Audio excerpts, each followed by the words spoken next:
ഒരു ഗ്രാമത്തിൽ ദിശ എന്നു പേരുള്ള ഒരു പെൺകുട്ടി തന്റെ വൃദ്ധരായ മാതാപിതാക്കളോടൊപ്പം ജീവിച്ചിരുന്നു. ദിശയുടെ മാതാപിതാക്കൾ ഉന്തുവണ്ടിയിൽ ഭക്ഷണ സാധനങ്ങൾ വെച്ചു വിളമ്പുമായിരുന്നു. ദിശ 20 വയസ്സുള്ള ഒരു പെൺകുട്ടിയാണ്.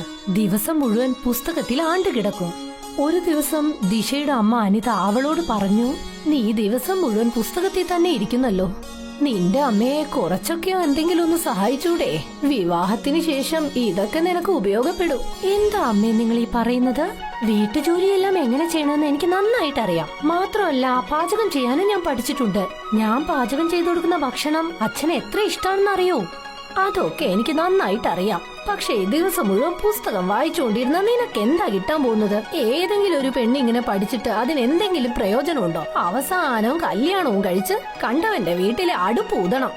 അങ്ങനെയൊന്നും സംഭവിക്കില്ല അമ്മേ. ദിവസം മുഴുവൻ ഞാൻ പുസ്തകം വായിച്ചുകൊണ്ടിരുന്നാൽ അതിനൊരു കാര്യം ഉണ്ടാവും. പുസ്തകങ്ങളിലൂടെ ഞാൻ ഒരുപാട് കാര്യം പഠിക്കുന്നുണ്ട്. ജീവിതത്തിൽ പുതിയതായി എന്തെങ്കിലും ചെയ്യണമെന്ന് ആഗ്രഹിക്കുന്നു ഞാൻ.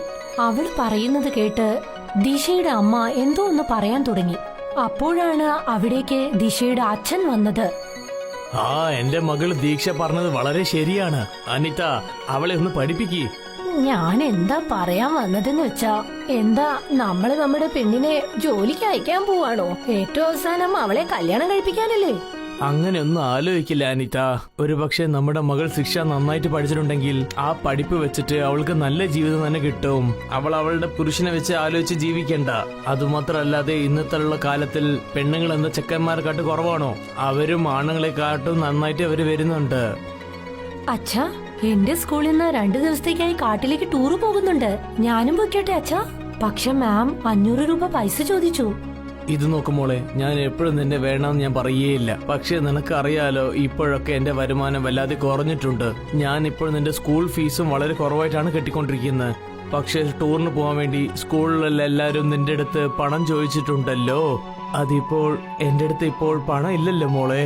രമൺ പറഞ്ഞത് കേട്ടതും ദിശയുടെ മുഖം ആകെ മാറി. തന്റെ മകളുടെ വാടിത്തളർന്ന മുഖം കണ്ട് രമൺ വിഷമത്തോടെ പറഞ്ഞു, പക്ഷെ നീ വിഷമിക്കണ്ട. ഞാൻ ആരടുത്തെങ്കിലും കടം ചോദിച്ചിട്ട് ഞാൻ അത് ശരിയാക്കി തന്നേക്കാം.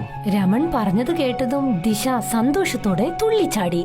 നീ എന്താ മനുഷ്യ ഇത്? ഇവക്ക് വേണ്ടി ഇപ്പൊ കടം വാങ്ങാനും തുടങ്ങിയോ? ഒരു പ്രശ്നവുമില്ല.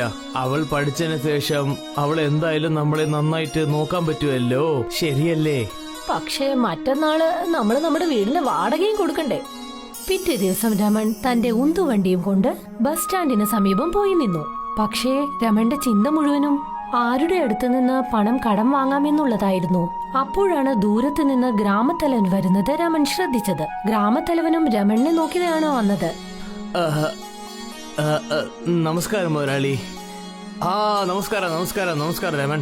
പിന്നെ നിങ്ങൾ സുഖമല്ലേ? നിങ്ങളുടെ ജോലിയൊക്കെ എങ്ങനെ പോകുന്നുണ്ട്? മാർക്കറ്റിൽ ഇപ്പൊ കൂട്ടൊക്കെ വളരെ കുറവാണ് മുതലാളി. ആദ്യമൊക്കെ എന്റെ ജോലി ഞാൻ വൈകുന്നേരത്തിനുള്ളിൽ തീർത്തുക്കും. പക്ഷെ ഇപ്പൊ എന്താണെന്ന് വെച്ചാൽ ഞാൻ ഉണ്ടാക്കുന്ന പുലാവൊക്കെ വൈകുന്നേരം വരെ മീരി നിൽക്കുന്നുണ്ട്. രമൺ, ഇപ്പോഴൊക്കെ ചൈനീസ് ഫുഡല്ലേ വിൽക്കുന്നത്? ഇന്ത്യയിൽ തന്നെ എല്ലാ സ്ഥലത്തും ചൈനീസ് ഫുഡാണ് വിൽക്കുന്നത്. അതുകൊണ്ട് നീ വിൽക്കുന്ന ഈ പുലാവ് ആരാണ് വാങ്ങിക്കാൻ പോകുന്നത്? ഗ്രാമത്തെ ജനങ്ങളൊക്കെ ഇപ്പോ മുന്നമാരി അല്ലല്ലോ. ഗ്രാമത്തെ ജനങ്ങൾ ഇപ്പോൾ വല്ലാതെ മാറിയിട്ടുമുണ്ട്. മുതലാളി, ഞാൻ നിങ്ങളുടെ അടുത്തൊരു മുഖ്യമായ ഒരു കാര്യം സംസാരിക്കാനുണ്ട്. പറയൂ, എന്താണ് സംസാരിക്കേണ്ടത്? എനിക്ക് നിങ്ങളുടെ അടുത്ത് കുറച്ച് കടനായിട്ട് കാശ് ആവശ്യമാണ്. നിനക്ക് എത്ര ആവശ്യം? എനിക്കൊരു 2000 റുപ്യ ആവശ്യമാണ് മുതലാളി. അത് എന്താണെന്ന് വെച്ചാൽ നാളെ കട വാടക 1500 കൊടുക്കണം. പിന്നെ 500 റുപ്യ എന്റെ പെണ്ണിന് സ്കൂൾ ടൂറിനും കൊടുക്കണം. ഷെടാ, ഇന്നും ദീക്ഷ കൊച്ചിന്റെ സ്കൂൾ ഫീസ് നീ കെട്ടിയിട്ടില്ലേ? അത് പിന്നെ ഞാൻ കുറച്ചായിട്ട് ഫീസ് കെട്ടിക്കഴിഞ്ഞു മുതലാളി. അത് എന്താണെന്ന് വെച്ചാൽ നാളെ സ്കൂളിൽ നിന്ന് കൊച്ചിനെ ടൂർ കൊണ്ടുപോവാണ്. അതായത് കുട്ടിയും വളരെ ആശപ്പെടുന്നുണ്ട്. ടൂറിന് പോകാൻ വേണ്ടി 500 റുപ്യ കാശും ചോദിക്കുന്നുണ്ട്. ചേട്ടാ, നീ എന്താണ് ചെയ്തുകൊണ്ടിരിക്കുന്നത് രമൺ? നിന്റെ വ്യാപാരമാണ് മര്യാദയ്ക്ക് പോകുന്നില്ല പറയുന്നു. പിന്നെ നിന്റെ കടേന്റെ വാടക കെട്ടാൻ പറയുന്നു. ഈ നേരത്തിലെ കൊച്ചിന് ടൂർ അയക്കുന്ന ആവശ്യമാണോ? എന്റെ മകൾക്ക് മരം ചെടി കൊടിയൊക്കെ വളരെ ഇഷ്ടമാണ് മുതലാളി. അത് മാത്രമല്ലാതെ അവൾ നന്നായിട്ട് പഠിക്കുകയും ചെയ്യും. ദിവസം മുഴുവൻ അവൾ പുസ്തകത്തോടെ തന്നെ ഇരിക്കും. ഒരു പക്ഷേ വൈകുന്നേരം അവൾക്ക് ഞാൻ കാശ് കൊടുത്തിട്ടില്ലെങ്കിൽ അവൾക്ക് വല്ലാതെ വിഷമമുണ്ടാവും മുതലാളി. രമൺ പറയുന്നത് കേട്ട് ഗ്രാമത്തലവൻ അവന്റെ മുഖത്തേക്ക് തന്നെ നോക്കി നിന്നു. അപ്പോഴാണ് ഗ്രാമത്തലവന്റെ കൂട്ടുകാരൻ അഭിമന്യു അവിടേക്ക് വന്നത്. അഭിമന്യു വളരെ മോശക്കാരനായ ഒരു വ്യക്തിയായിരുന്നു. എപ്പോഴും തലവനോട് കുശുമ്പ് പറഞ്ഞുകൊണ്ടേയിരിക്കും. അവർ രണ്ടുപേരുമുള്ള സംസാരം അഭിമന്യു ശ്രദ്ധിച്ചുകൊണ്ടേയിരുന്നു. അഭിമന്യു ഗ്രാമത്തലവന്റെ ചെവിയിൽ പറഞ്ഞു. എന്താ ആലോചിക്കുന്ന മുതലാളി? 2000 റുപ്യ കാര്യല്ലേ, കൊടുത്തേക്ക്. കാരണം രമന്റെ ഈ തള്ളുവണ്ടി 10,000 റുപ്യെങ്കിലും പോകും. ഇപ്പോഴൊക്കെ രമന്റെ കച്ചവടം മര്യാദയ്ക്ക് പോകുന്നില്ല. അവനെ കൊണ്ട് പണമൊക്കെ തീർച്ചയായിട്ടും തരാൻ പറ്റില്ല. അതിന് പകരം നിങ്ങൾക്ക് അവന്റെ കട എടുക്കാമല്ലോ. മൊത്തമായിട്ട് നിങ്ങൾക്ക് 8,000 റുപ്യ കിട്ടും. അഭിമന്യു പറഞ്ഞത് ഗ്രാമത്തലവന്റെ തലയിലേക്ക് കയറി. ശരി, നീ ആ പണം എപ്പോഴാ എനിക്ക് തിരിച്ചു തരിക? മുതലാളി, നിങ്ങൾ എനിക്ക് ഒരു 2 മാസം സമയം തരാൻ പറ്റുമോ? ഞാൻ ഇതിനു മുമ്പ് നിങ്ങളുടെ അടുത്ത് എത്ര പ്രാവശ്യം ഇതുപോലെ കടം വാങ്ങിയിട്ടുണ്ട്. ഞാൻ വേഗം തിരിച്ചു തന്നിട്ടുണ്ടല്ലോ. അപ്പൊക്കെ സമയം വേറെയല്ലേ രമൻ? പിന്നെ ഇപ്പോഴുള്ള സമയമൊക്കെ വേറെയല്ലേ രമൻ? എനിക്കൊന്നും മനസ്സിലാവുന്നില്ല മുതലാളി. ഇവിടെ നോക്ക് രമൻ, ഇപ്പൊ എല്ലാവരുടെ കച്ചവടം വളരെ കുറവായിട്ടാ ഉള്ളത്. എന്റെ വ്യാപാരം വളരെ കുറവായിട്ടാ പോകുന്നത്. അതുകൊണ്ട് എനിക്ക് കാശ് വേഗമായിട്ട് വേണം. പിന്നെ വേറൊരു കാര്യം, പിന്നെ നീ എന്റെ അടുത്ത് അടമാനം വെക്കാൻ വേണ്ടി എന്തെങ്കിലും ഒരു സാധനം തരണം. ഗ്രാമത്തലവന്റെ വാക്ക് കേട്ടതും രമൺ സ്തംഭിച്ചുപോയി. ഗ്രാമത്തലവൻ ഉള്ളിന്റെ ഉള്ളിൽ വളരെ നല്ല മനുഷ്യനാണെന്ന് രമണിന് അറിയാമായിരുന്നു. രമണിന് മനസ്സിലായി ഗ്രാമത്തലവന്റെ ചെവിയിൽ 2 മിനിറ്റ് മുൻപ് അഭിമന്യുവാണ് എന്തോ പറഞ്ഞതെന്ന്. രമണിന് തീർച്ചയായിരുന്നു ആ ഗ്രാമത്തിൽ ഗ്രാമത്തലവനല്ലാതെ വേറെ ആർക്കും 2000 രൂപ പണം കടം കൊടുക്കാൻ ഉണ്ടാവില്ല എന്ന്. എന്റെ അടുത്ത് എന്താ ഉള്ളത് മുതലാളി? എനിക്ക് അടമാനം വെക്കണമെങ്കിൽ ആ വാടക വീട് മാത്രമേ ഉള്ളൂ. അങ്ങനെ വെച്ചാൽ നിങ്ങൾക്ക് എന്റെ മേലെ വിശ്വാസം ഇല്ലേ? വിശ്വാസം വെച്ചിട്ട് എന്ത് ചെയ്യാനാ റമൻ? നിന്റെ വണ്ടി വെച്ചിട്ട് തരികയാണ്, ഞാൻ കാശ് തന്നേക്കാം. ഒരു പക്ഷേ നിങ്ങൾക്ക് എനിക്ക് കാശ് തരാൻ പറ്റില്ലെങ്കിൽ ഞാൻ നിന്റെ ഈ വണ്ടി കട എടുത്തു കൊണ്ടുപോയേക്കും. പിന്നെ നീ എന്നെ തെറ്റിദ്ധരിക്കാൻ പാടില്ല, മനസ്സിലായോ? രമൺ ഒരുപാട് ആലോചിച്ച ശേഷം എന്താണ് പറഞ്ഞതെന്നോ? ശരി മുതലാളി, നിങ്ങൾ പറഞ്ഞതുപോലെ തന്നെ ചെയ്യാം. ഗ്രാമത്തലവൻ ചിരിച്ചുകൊണ്ട് ആ സ്ഥലത്ത് നിന്നും പോയി. ആ വൈകുന്നേരം രമൺ 500 രൂപ ദിശയ്ക്ക് കൊടുത്തു. ദിശ ഒരുപാട് സന്തോഷത്തോടെ അവിടെ നിന്നും പോയി. അന്ന് നടന്ന എല്ലാ കാര്യങ്ങളും ഭാര്യ അനിതയോട് രമൺ പറഞ്ഞു. നിങ്ങൾ എന്തായി ചെയ്തു വെച്ചിരിക്കുന്നത്? നിങ്ങൾക്ക് നന്നായിട്ട് അറിയില്ലേ അഭിമന്യു വളരെ മോശപ്പെട്ടവനാണെന്ന്? ഗ്രാമത്തലവൻ നല്ല മനുഷ്യനാണ്, കരുണയുള്ളവനാണ്. തീർച്ചയായും ആ അഭിമന്യു എന്തോ ഒന്ന് മനസ്സിൽ ചിന്തിച്ചിട്ടുണ്ട്. അല്ലാതെ ഗ്രാമത്തലവൻ നിങ്ങളുടെ വണ്ടി വെച്ച് എന്ത് ചെയ്യാനാ? അവര് തീർച്ചയായും നമ്മുടെ വണ്ടി അഭിമന്യുവിനാ കൊടുക്കുക. ഈ ഉന്തുവണ്ടി ഇല്ലാതെ പിന്നെ നമ്മൾ എന്താ ചെയ്യുക? അതിന്റെ ഉള്ളിൽ എന്തെങ്കിലും ഒരു അത്ഭുതം തീർച്ചയായിട്ടും നടക്കും. എങ്ങനെ ആയാലും നാളെ നമ്മൾ വീട്ടു വാടക നമ്മൾ കൊടുക്കണ്ടേ? അതുകൊണ്ട് തീർച്ചയായിട്ടും മുതലെടുത്ത് 1500 റുപ്യ കടനം വാങ്ങിച്ചു. പിറ്റേ ദിവസം ദിശ വനത്തിലേക്ക് ടൂറ് പോയി. ആ വനത്തിനുള്ളിലെ മരങ്ങൾ അതിശയത്തോടെ അവൾ നോക്കി നിന്നു. പെട്ടെന്നാണ് അവിടെ ഒരു വൃദ്ധയായ സ്ത്രീയെ അവൾ കണ്ടത്. ആ വൃദ്ധയായ സ്ത്രീ വാഴയിലയിൽ എന്തോ ഒന്ന് പാചകം ചെയ്യുകയായിരുന്നു. ആ വാഴയിലയിൽ നിന്ന് എന്തോ അത്ഭുതകരമായ മണം വന്നു. ദിശയ്ക്ക് അവളെ നിയന്ത്രിക്കാൻ കഴിഞ്ഞില്ല. അവൾ ആ വൃദ്ധയുടെ സമീപത്തേക്ക് പോയി. അമ്മേ, ഇതെന്താണ്? ഇത് വാഴയിലയിൽ ചെയ്യുന്ന ഒരു ബിരിയാണിയാ മോളെ. ഇങ്ങനെയൊക്കെ ചെയ്യാൻ പറ്റുമോ? പിന്നെന്താ, തീർച്ചയായും ചെയ്യാലോ. ഈ റെസിപ്പി എനിക്ക് നന്നായിട്ട് അറിയാം. ദിശ ആ വൃദ്ധയായ സ്ത്രീയുടെ മുഖത്ത് സൂക്ഷിച്ചു നോക്കാൻ തുടങ്ങി. നിങ്ങളുടെ മുഖം കണ്ടാലേ എനിക്ക് മനസ്സിലാകും നിങ്ങൾ ഈ വനത്തിനുള്ളിൽ ജീവിക്കുന്ന ആളല്ല. അതുപോലെ ഈ റെസിപ്പിയും ഈ നാട്ടിൽ പുതിയതാ. നീ ശരിക്കും വളരെ ബുദ്ധിശാലിയാ മോളെ. അതൊക്കെ പോട്ടെ, നിനക്ക് എങ്ങനെയാ ഇതൊക്കെ മനസ്സിലായത്? ഞാൻ ദിവസം മുഴുവനും ഇരുന്ന് പഠിക്കും. എനിക്ക് പുതിയതായി എന്തെങ്കിലും പഠിക്കണമെന്ന് ആഗ്രഹമാ. എനിക്ക് നിന്നെ ഒരുപാട് ഇഷ്ടപ്പെട്ടു മോളെ. അതൊക്കെ പോട്ടെ, എന്താ നിന്റെ പേര്? ദിശ. ദിശ, ദിശ, നീ ശരിക്കും ഒരു കാര്യം കണ്ടുപിടിച്ചു. ഞാൻ എന്റെ ബാല്യകാലത്ത് തന്നെ ഒരു പകുതി മുക്കാൽ ലോകവും കണ്ടു. എന്റെ കുടുംബത്തിലെ ബാക്കി എല്ലാവരും എന്നെ വിട്ട് വിദേശ രാജ്യങ്ങളിലേക്ക് പോയി. ആ ദിവസത്തിന് ശേഷമാണ് എന്റെ ജീവിതത്തിൽ ലോകത്തെ പറ്റി ഒരു ചിന്തയില്ലാഞ്ഞത്. പിന്നെ ഞാൻ കാട്ടിലൊറ്റയ്ക്ക് ജീവിക്കാൻ തുടങ്ങി. നിങ്ങൾ എനിക്ക് ഈ റെസിപ്പി പറഞ്ഞു തരുമോ? വേറെ ആരെങ്കിലും ഇത് ചോദിച്ചതെങ്കിൽ എന്നെ കൊണ്ട് പറ്റില്ല എന്ന് പറയുമായിരുന്നു. പക്ഷെ നീ ശരിക്കും ഒരു ബുദ്ധിശാലിയാ. നിന്റെ കണ്ണിൽ കാണുന്ന ആ വെളിച്ചം പറയുന്നു നിനക്ക് ഉയരത്തിലേക്ക് എത്താൻ വളരെയധികം ആഗ്രഹം ഉണ്ടെന്ന്. ശരിക്കും ഞാൻ നിന്നോട് ഇതിന്റെ റെസിപ്പി പറഞ്ഞു തരാം.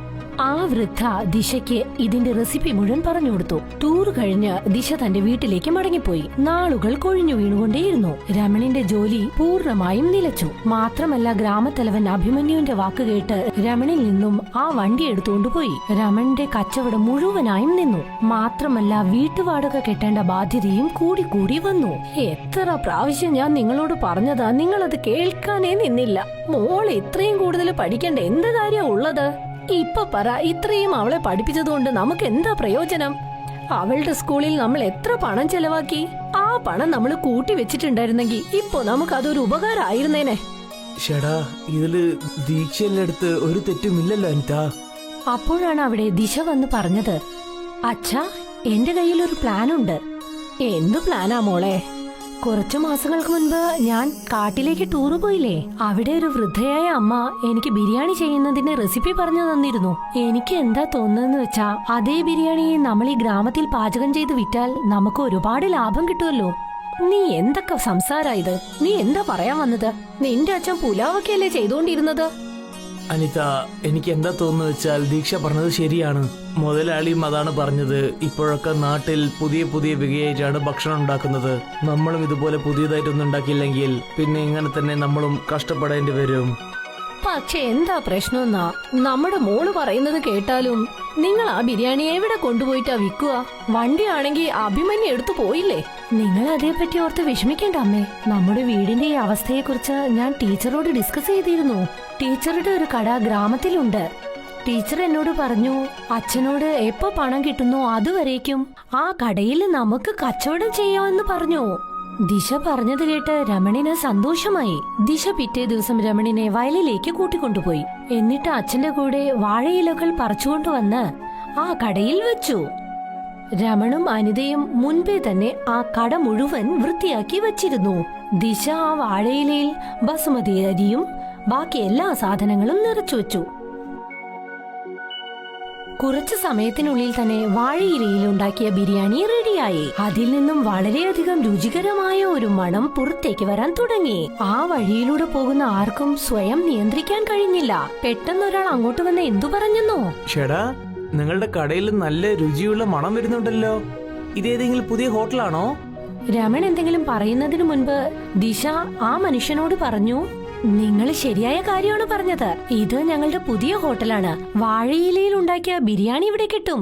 ആ മനുഷ്യൻ ഉടനെ തന്നെ പോയി ഒരു മേശയ്ക്ക് സമീപം ഇരുന്നു. എന്നിട്ട് പറഞ്ഞു, എനിക്കും കഴിക്കാൻ ഒരു പ്ലേറ്റ് തരൂ. ചൂടാറാത്ത ബിരിയാണി ദിശ ഉടനെ തന്നെ അവർക്ക് കൊണ്ടുപോയി വിളമ്പി. ആ മനുഷ്യൻ കുറച്ചു സമയത്തിനുള്ളിൽ 5-6 പ്ലേറ്റ് ബിരിയാണി അകത്താക്കി. വളരെ നന്നായിട്ടുണ്ട്. എത്രയായി? 2000 രൂപ. ആ മനുഷ്യനും വളരെ സന്തോഷത്തോടെ 2000 രൂപ ദിശയ്ക്ക് കൈമാറി. ആ മനുഷ്യൻ ഒരു നഗരവാസിയാണ്. മാത്രമല്ല ഒരു ഫേമസ് യൂട്യൂബറും. ചേട്ടാ, ഇതുപോലുള്ള ഭക്ഷണം എന്റെ ജീവിതത്തിൽ ആദ്യമായിട്ടാണ് കഴിക്കുന്നത്. ഇതുപോലുള്ള ഭക്ഷണം തീർച്ചയായിട്ടും നാട്ടിൽ എവിടെയും കിട്ടില്ലെന്ന് തോന്നുന്നു. ഒരു പക്ഷേ നിങ്ങൾക്ക് പ്രശ്നമില്ലെങ്കിൽ ഞാൻ നിങ്ങളെ ഒരു ഫോട്ടോ എടുത്തോട്ടെ. പിന്നെ നിങ്ങൾ ഈ വാഴയില ബിരിയാണി പറ്റി ഞാൻ സോഷ്യൽ മീഡിയയിൽ ഇട്ടോട്ടെ. ഓ, ഇട്ടോളൂ. അത് ഞങ്ങളുടെ ഹോട്ടലിന് വളരെയധികം സഹായമാവും. ആ മനുഷ്യൻ വാഴയിലയിൽ ബിരിയാണിയുമായി നിൽക്കുന്ന ദിശയുടെ ഫോട്ടോ എടുത്തു. എന്നിട്ട് ഫേസ്ബുക്കിൽ അപ്ലോഡ് ചെയ്തു. അതിനുശേഷം അവിടെ നിന്നും പോയി. രമൺ ആ 2000 രൂപ കണ്ട് ഒരുപാട് സന്തോഷിച്ചു.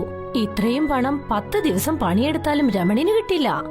ഇത് കണ്ടില്ല അനിത, നമ്മുടെ മകൾ പഠിച്ചതുകൊണ്ട് നമ്മൾ എത്ര ഉപയോഗമുണ്ടെന്ന്. അവൾ ഇതിന്റെ മുകളിൽ നന്നായിട്ട് പഠിച്ചിട്ടുണ്ടെങ്കിൽ ഇവൾ നമ്മളെ നന്നായിട്ട് നോക്കുന്ന തോന്നുന്നത്. അതെ, നിങ്ങൾ പറഞ്ഞത് ശരിയാണ്. അങ്ങനെയൊക്കെ ചിന്തിച്ചതാലോചിച്ച് എനിക്ക് ഒരുപാട് വിഷമമുണ്ട്. പതുക്കെ കുറച്ചു ദിവസത്തിനുള്ളിൽ തന്നെ ദിശയുടെ ആ ഫോട്ടോ ഇന്ത്യ മുഴുവൻ വൈറലായി. ദൂരദേശങ്ങളിൽ നിന്ന് പോലും ആളുകൾ ദിശയുടെ വാഴയില ബിരിയാണി കഴിക്കാനായി വന്നു. കുറച്ചു മാസങ്ങൾക്ക് ശേഷം രമൺ ആ കട ടീച്ചറിൽ നിന്നും വില കൊടുത്തു വാങ്ങി. ഇപ്പോൾ രമൺ വളരെ മനോഹരമായ ഒരു വീടും കെട്ടി. ഇപ്പോൾ ആ ഗ്രാമം ദിശയുടെ ഗ്രാമം എന്ന പേരിലാണ് ലോകം മുഴുവൻ അറിയപ്പെടുന്നത്. പക്ഷേ ഈ കാര്യം അഭിമന്യുവിന് ഒട്ടും രസിച്ചില്ല. അവൻ ഗ്രാമത്തലവനോട് പറഞ്ഞു, മുതലാളി, ഇത് നിങ്ങൾക്ക് വളരെ ഇൻസൾട്ടാണ്. നിങ്ങളുടെ ഗ്രാമം നിങ്ങളെ കൊണ്ട് ഫേമസ് ആവാതെ ആ ദീക്ഷനെ കൊണ്ടാണ് ഫേമസ് ആവുന്നത്. ഗ്രാമത്തലവൻ അഭിമന്യുവിനോട് എന്തോ പറയാൻ വന്നു. അപ്പോഴാണ് ഗ്രാമത്തലവന്റെ ഭാര്യ ദേഷ്യത്തോടെ അങ്ങോട്ട് വന്ന് പറഞ്ഞത്, ഇനി എങ്ങാനും നീ ഈ വീട്ടിലേക്ക് വന്നാലുണ്ടല്ലോ. നീ എന്താ സംസാരിക്കുന്നത്? അഭിമന്യു എന്റെ സുഹൃത്തല്ലേ? ഇവൻ നിങ്ങളുടെ കൂട്ടുകാരനല്ല, നിങ്ങളുടെ ശത്രുവാണ്. നിങ്ങൾ ആ ദിശയ്ക്ക് ഒരു സമ്മാനമാണ് കൊടുക്കേണ്ടത്. അവളെ കൊണ്ട് നമ്മുടെ ഗ്രാമം ലോക പ്രശസ്തമായി, അറിയില്ലേ? നമ്മുടെ കുഞ്ഞുങ്ങൾക്കെല്ലാം അവൾ എന്തൊരു പ്രോത്സാഹനമാണ്. ഈ അഭിമന്യു ആണെങ്കിലോ എപ്പോ നോക്കിയാലും നമ്മുടെ ഗ്രാമത്തിലെ ആളുകളെ കുറിച്ച് എന്തെങ്കിലും ഒന്ന് പറഞ്ഞുകൊണ്ട് വരും, അറിയില്ലേ? ഇവനെ കൊണ്ട് നിങ്ങളുടെ പേര് മോശമായി പോവുകയുള്ളൂ. എന്താ അത് നിങ്ങൾ മനസ്സിലാക്കാത്തത്? ഗ്രാമത്തലവന് ഭാര്യ പറഞ്ഞത് മനസ്സിലായി. അവർ അഭിമന്യുവിന്റെ കഴുത്തു പിടിച്ച് പുറത്താക്കി. അന്നു വൈകുന്നേരം ഗ്രാമത്തലവനും പത്നിയും കൂടി രമണിന്റെ കടയിലേക്ക് ബിരിയാണി കഴിക്കാനായി പോയി. എന്നോട് ക്ഷമിക്കൂ രമൻ, ഞാൻ നിന്റെ അടുത്ത് വളരെ മോശമായിട്ടാണ് പെരുമാറിയത്. അഭിമന്യന്റെ വർത്താനം കേട്ടിട്ട് ഞാൻ നിന്റെ കടയെ ഞാൻ എടുത്തു കൊണ്ടുപോയി. എന്നോട് ക്ഷമിക്കണം. അതൊന്നും പ്രശ്നമല്ല മുതലാളി, ഇതൊക്കെ ഈശ്വരന്റെ ലീലയാണ്. ഒരുപക്ഷെ നിങ്ങൾ അങ്ങനെ ചെയ്തിട്ടില്ലെങ്കിൽ ഞാൻ ഇന്ന് ഇത്ര വലിയ ആളായിട്ടുണ്ടാവുമെന്ന് അറിയില്ല. ഞാൻ എത്ര വലിയ ആളായാലും ശരി മുതലാളി, എപ്പോഴും ഞാൻ നിങ്ങൾക്ക് മര്യാദയെ തരുള്ളൂ. കാരണം നിങ്ങളല്ലേ ഈ ഗ്രാമത്തിന്റെ മുതലാളി. ദിശയുടെ വാഴയില ബിരിയാണി കഴിക്കാനായി ഇന്നും വളരെയധികം ജനങ്ങൾ കടയിലേക്ക് വരുന്നു. ഒരു കാട്ടിൽ ഒരു വലിയ കുളമുണ്ടായിരുന്നു. അതിനകത്ത് നിറയെ ഞണ്ടുകളും മീനുകളും ഉണ്ടായിരുന്നു. അവിടെ തന്നെ ഒരു ദുഷ്ടനായ കൊക്കും ഉണ്ടായിരുന്നു. അവൻ അവരെ എപ്പോഴും പിടിച്ചു തിന്നുമായിരുന്നു. ഓരോ ദിവസം കഴിയുന്തോറും മീനുകൾക്കും ഞണ്ടുകൾക്കും പേടിയായി തുടങ്ങി. പക്ഷെ ഇന്നത്തെ അവസ്ഥ കുറച്ച് വ്യത്യസ്തമായിരുന്നു. എന്തു പറ്റി കൊറ്റിച്ചേട്ടാ? എന്താ ഇങ്ങനെ വിഷമിച്ചിരിക്കുന്നത്? എന്താ ഞങ്ങളെ ഒന്നും ഇന്ന് പിടിച്ചു തിന്നുന്നില്ലേ? എന്തു പറ്റി കുട്ടിച്ചേട്ടാ, പറഞ്ഞോളൂ. ഈ കാടിനെ നശിപ്പിക്കാൻ പോവാണെന്നുള്ള ഒരു വാർത്ത ഞാൻ കേട്ടു. പിന്നെ ഈ കുളവും ഉണ്ടാവില്ല, ഈ മരങ്ങളൊന്നും ഉണ്ടാവില്ല. നിങ്ങളെല്ലാവരും മരിച്ചു പോകും. എനിക്കെന്താ, പറന്ന് മറ്റൊരു കാട്ടിലേക്ക് പോകാൻ എനിക്ക് സാധിക്കും. ഓ, എനിക്ക് നിങ്ങളെ കുറിച്ച് ആലോചിക്കുമ്പോൾ സങ്കടം തോന്നുന്നു. കൊക്കിന്റെ വാക്കുകൾ കേട്ടപ്പോൾ എല്ലാവരും പരിഭ്രാന്തരായി. അവർക്കെങ്ങനെ അവിടെ നിന്നും രക്ഷപ്പെടാമെന്നും അവർ ചിന്തിച്ചു. അതിൽ നിന്നും ഒരു മീൻ ഞണ്ടിനോട് പറഞ്ഞു, നോക്കൂ കൊറ്റിച്ചേട്ടാ, ഞങ്ങളെയും നിങ്ങളെ കൂടെ കൂട്ടിക്കൊണ്ടുപോകാൻ പറ്റുമോ? അത് നിങ്ങൾക്ക് നല്ലൊരു കാര്യമായിരിക്കുമല്ലോ. നിങ്ങൾക്ക് ഞങ്ങളെ അവിടെ കൊണ്ടുപോയി തിന്നാലോ. കൊക്ക് മറ്റൊരു കുളത്തിലേക്ക് അവരെ എത്തിക്കുകയാണെങ്കിൽ ബാക്കി പിന്നീട് ആലോചിക്കാമെന്ന് മീൻ ചിന്തിച്ചു. പക്ഷേ എല്ലാവരെയും ഒരുമിച്ച് കൊണ്ടുപോകാൻ എനിക്ക് കഴിയില്ല. എന്റെ കൊക്കിൽ എല്ലാവർക്കും ഒരുമിച്ച് കയറാൻ കഴിയില്ലല്ലോ. ഒരു പ്രശ്നവുമില്ല, ഓരോരുത്തരെയായിട്ട് കൊണ്ടുപോയാ മതി. ആ, നിങ്ങൾ ഓരോരുത്തരെയായി അവിടെ കൊണ്ടുപോയിട്ടാ മതി. അതുവരെ ഞങ്ങൾ എല്ലാം ഇവിടെ കാത്തിരുന്നോളാം. ഓക്കെ, അത് നല്ലൊരു ഐഡിയയാണ്. ഒരാളെ മാത്രമേ കൊക്കിൽ ഒതുക്കി എനിക്ക് കൊണ്ടുപോകാൻ കഴിയുള്ളൂ. ഇത്രയും പറഞ്ഞ കൊക്കിന് വലിയ സന്തോഷമായി. എന്തുകൊണ്ടെന്നാൽ മുമ്പൊക്കെ തന്നെ പേടിച്ചോടിയ മീനുകൾ ഇന്ന് തന്റെ സഹായം ചോദിച്ച് തന്റെ മുന്നിലെത്തിയിരിക്കുന്നു. ഇന്നെല്ലാരും എന്റെ അടുത്തെത്തിയല്ലോ. പണ്ടൊക്കെ എനിക്ക് വിശക്കുമ്പം ഇവരെന്നെ എത്ര കഷ്ടപ്പെടുത്തിയിരുന്നു. ഓർക്കാൻ വയ്യ, ഇപ്പൊ എന്റെ സഹായം ചോദിച്ചു വന്നിരിക്കുന്നു. മണ്ടൻ മീനുകൾ. അങ്ങനെ കൊക്ക് മീനുകളെ അടുത്ത കുളത്തിലേക്ക് കൊണ്ടുപോകാൻ തയ്യാറായി.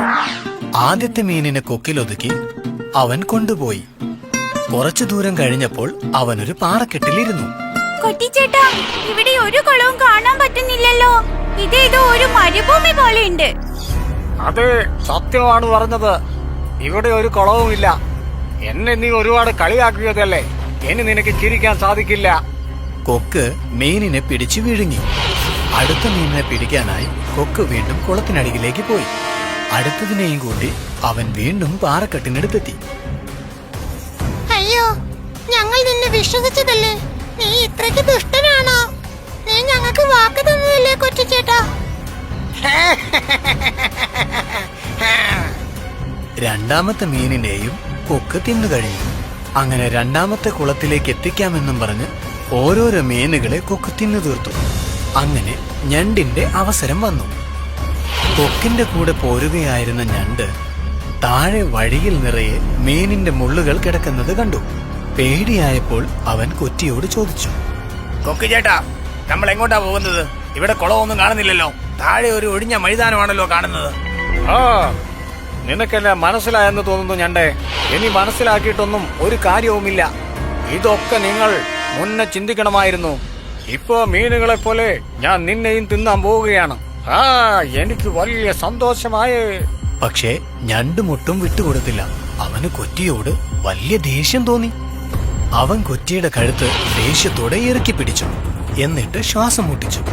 എടാ ദുഷ്ടൻ കൊക്കെ, നീ സൂത്രത്തിൽ എന്റെ സുഹൃത്തുക്കളെയെല്ലാം കൊന്നു തിന്നുവല്ലേ? ഞാൻ നിന്നെ വിടാൻ പോകുന്നില്ല. ഇനി നീ ഒരിക്കലും മീനുകളെ തിന്നാൻ പോകുന്നില്ല. ഞണ്ട് കൊക്കിന്റെ കഴുത്തിൽ ഇറുക്കി പിടിച്ചതുകൊണ്ട് അതിന് പറക്കാനും കഴിഞ്ഞില്ല. താഴെ പാറയിലേക്ക് വീണ കൊക്കും ഞണ്ടും ഉടനെ തന്നെ മരണപ്പെട്ടു. ഇങ്ങനെ സ്വന്തം ജീവൻ നഷ്ടപ്പെടുത്തിയിട്ടാണെങ്കിലും ബാക്കിയുള്ള മീനുകളെ രക്ഷിക്കാൻ ഞണ്ടിന് കഴിഞ്ഞു. ഇതുകൊണ്ടാണ് പറയുന്നത്, നമ്മുടെ ഓരോ പ്രവൃത്തിയും വളരെ ചിന്തിച്ചു ചെയ്യണം. മറ്റുള്ളവർ പറയുന്നത് കേട്ട് ഒന്നും പ്രവർത്തിക്കാൻ പാടില്ല. ഷൗക്കത്ത് മിയാന് ഒരു ബിരിയാണി കടയുണ്ട്. ജനങ്ങളൊക്കെ വളരെ സന്തോഷത്തോടെ അവിടെ വന്ന് ബിരിയാണി കഴിക്കും. ആ ഷൗക്കത്ത് ചേട്ടാ, ബിരിയാണി നന്നായിട്ടുണ്ടല്ലോ. നന്ദിയുണ്ട്. ബിരിയാണിയുടെ രുചി നന്നായിരുന്നത് കൊണ്ട് അദ്ദേഹത്തിന്റെ വരുമാനവും അധികരിച്ചുകൊണ്ടേയിരുന്നു. ഷൗക്കത്ത് മിയ ഓരോ മാസവും 30,000 രൂപ തന്റെ അമ്മയുടെ കയ്യിൽ നൽകും. മോനെ, ഇപ്പോഴൊക്കെ നിന്റെ വരുമാനം നല്ല രീതിക്ക് വരുന്നുണ്ട്. അതുകൊണ്ട് ഞാൻ ആലോചിക്കാൻ നിന്നെ കല്യാണം കഴിപ്പിച്ചാലോ എന്ന്. മാത്രമല്ല, ഞാൻ ഒറ്റയ്ക്ക് എത്ര ദിവസമായി ഈ വീട്ടിലെ ജോലിയൊക്കെ നോക്കുന്നത്. എന്നെ കൊണ്ട് തീരെ വയ്യ മോനെ. നിന്റെ കല്യാണം കഴിഞ്ഞതിന് ശേഷം നദീമിന്റെ കല്യാണവും കഴിപ്പിക്കാം. അയ്യോ അമ്മി, എനിക്കിന്നും കല്യാണ വയസ്സായിട്ടില്ല. ആദ്യം നിങ്ങൾ ചേട്ടനും കല്യാണം കഴിപ്പിക്കൂ. ശരി അമ്മേ, നിങ്ങൾക്ക് ഏത് പെണ്ണിന് ഇഷ്ടായിട്ടുണ്ടോ ആ പെണ്ണിന് ഞാൻ കല്യാണം അയച്ചോളാം. അങ്ങനെ പറ ചേട്ടാ. ഇതാണ് ഞാൻ നോക്കിയത് ഷൗക്കത്തേട്ടാ. ഷൗക്കത്തിന്റെ അമ്മ അവന് വേണ്ടി ഒരു പെൺകുട്ടിയെ നോക്കി. സന വളരെ പഠിച്ച പെൺകുട്ടിയാണ്. പിന്നെ അവൾ ആഹാരവും നന്നായിട്ട് ഉണ്ടാക്കും. കുറച്ചു ദിവസങ്ങൾക്കകം ഷൗക്കത്തിന്റെയും സനയുടെയും കല്യാണം കഴിഞ്ഞു. അതിനുശേഷം സന വീട്ടിലെ എല്ലാ ജോലികളും നോക്കി നടത്തി. മോനെ, നിന്റെ കൈകൊണ്ട് ചെയ്യുന്ന ആഹാരം എപ്പോഴും നല്ല രുചിയുള്ളതായിരിക്കും. അതെ ചേട്ടത്തി, പക്ഷേ ഞങ്ങൾ ചേട്ടൻ ഉണ്ടാക്കുന്ന പോലെ ബിരിയാണി ആർക്കും ഉണ്ടാക്കാൻ പറ്റില്ല ചേട്ടത്തി. അതെ, അതും ശരിയാണ്. ഇദ്ദേഹത്തിന്റെ കൈകൊണ്ട് ചെയ്ത ബിരിയാണി കഴിച്ചു നോക്കിയാലല്ലേ എനിക്കും അതിന്റെ രുചി അറിയാവൂ. ചേട്ടാ, ഇന്ന് എല്ലാവർക്കും നിങ്ങൾ ബിരിയാണി കൊണ്ടുവരണം. ശരി മോനെ, കൊണ്ടുവരാം. ഷൗക്കത്തിന്റെ ബിരിയാണി വളരെ രുചിയുള്ളതാണ്. അവൻ എപ്പോഴേക്ക് ബിരിയാണി ചെയ്യാൻ തുടങ്ങുന്നോ അപ്പോഴേക്ക് അതിന്റെ മണം ഗ്രാമം മൊത്തം മണക്കും. പിന്നെ ഉടനെ കസ്റ്റമേഴ്സ് കഴിക്കാനെത്തും. എന്താ ചേട്ടാ, ബിരിയാണി തയ്യാറായില്ലേ? ഇല്ല ചേട്ടാ, ഇനി ഒരു 10 മിനിറ്റ് ആവും. ശരി, ഞാൻ ഇവിടെ തന്നെ നിന്നോളാം. കസ്റ്റമേഴ്സ് ഷൗക്കത്തിന്റെ ബിരിയാണിക്ക് വേണ്ടി കാത്തിരുന്ന് കഴിച്ചിട്ട് പോകും. അതുവരെ എല്ലാം നല്ല രീതിക്കാണ് പോയിക്കൊണ്ടിരുന്നത്.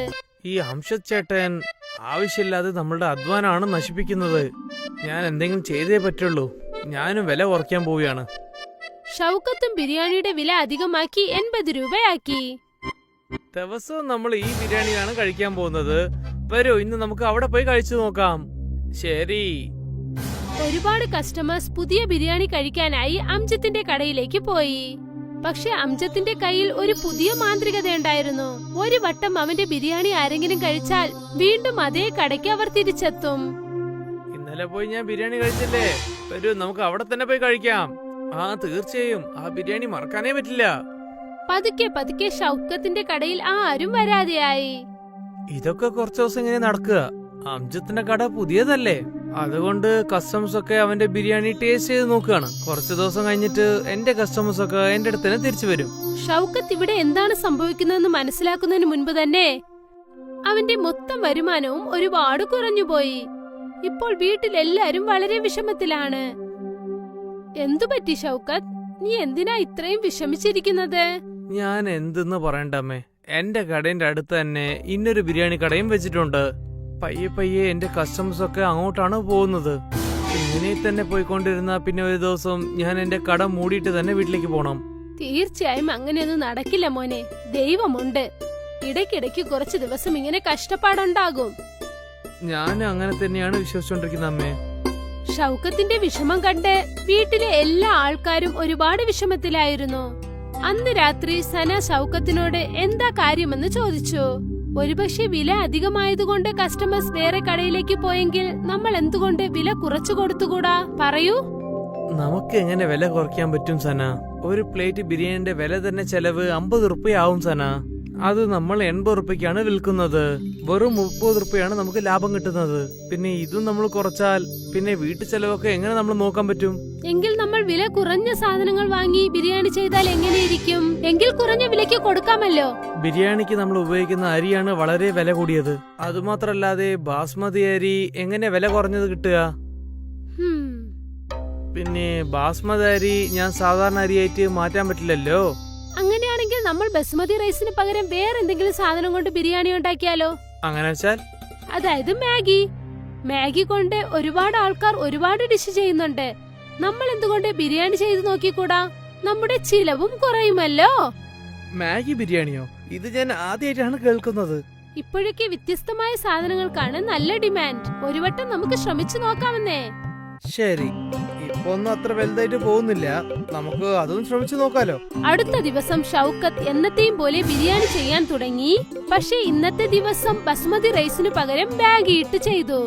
മാഗി ബിരിയാണി പെട്ടെന്ന് റെഡിയായി. അതിന്റെ ചിലവും കുറവായിരുന്നു. അതുകൊണ്ട് ഷൗക്കത്ത് വിലയും 50 രൂപയാക്കി മാറ്റി. പുറത്ത് വലിയൊരു ബോർഡും വെച്ചു. മാഗി ബിരിയാണി 50 രൂപ. അതെ, മാഗി ബിരിയാണി പറയുന്നില്ല, അതെന്താണ്? മാഗി എന്താ അറിയാ, ബിരിയാണി എന്താണെന്ന് അറിയാം, പക്ഷേ ഈ മാഗി ബിരിയാണി എന്താണെന്ന് അറിയില്ലല്ലോ. ശരി, വാ നമുക്ക് അത് കഴിച്ചു നോക്കാം. ആഹാ, മാഗി ബിരിയാണി എന്നുള്ള ആ പേര് കണ്ടതും ഒരുപാട് കസ്റ്റമേഴ്സ് അവിടേക്ക് കഴിക്കാൻ വന്നു. വാവ് വാവ്, വളരെ സൂപ്പർ ആയിട്ടുണ്ട്. ഇതുപോലുള്ള മാഗി ബിരിയാണി ഞാൻ കഴിച്ചിട്ടേ ഇല്ല. അതെന്താണെന്ന് വെച്ചാൽ ഇത് വെറും മാഗി അല്ല, ഇത് മാഗി ബിരിയാണിയാണ്. ഓ എന്റെ ചേട്ടാ, ഇതുപോലുള്ള മാഗി ബിരിയാണി ഞാൻ കഴിച്ചിട്ടേ ഇല്ല. നന്ദി നന്ദി. കസ്റ്റമേഴ്സിന് ഷൗക്കത്തിന്റെ ആ ബിരിയാണി ഒരുപാട് ഇഷ്ടമായി. അന്ന് ഷൗക്കത്തിന്റെ ബിരിയാണി കടയുടെ വെളിയിൽ ഒരുപാട് ആൾക്കാരുണ്ടായിരുന്നു. മാഗി ബിരിയാണി ഉള്ളത് ചേട്ടാ, അയ്യ അരിയുടെ ബിരിയാണിക്കാട്ടും നന്നായിട്ടുണ്ട്. ഇന്ന് മുതൽ നമുക്ക് മാഗി ബിരിയാണി കഴിക്കാം. ഷൗക്കത്ത് സന്തോഷത്തോടെ വീട്ടിലേക്ക് പോയി. എന്നിട്ട് ഈ സന്തോഷ വാർത്ത തന്റെ ഭാര്യയെ അറിയിച്ചു. ഇത് കേട്ട് അവളും സന്തോഷപ്പെട്ടു. ഈ മാസം ഷൗക്കത്തിന്റെ വരുമാനം നല്ല രീതിയിലുണ്ടായിരുന്നു. ആ മാസ അവസാനം ഷൗക്കത്ത് തന്റെ അമ്മയുടെ കയ്യിൽ 40,000 രൂപ കാശ് നൽകി. ഇത്രയുമോ?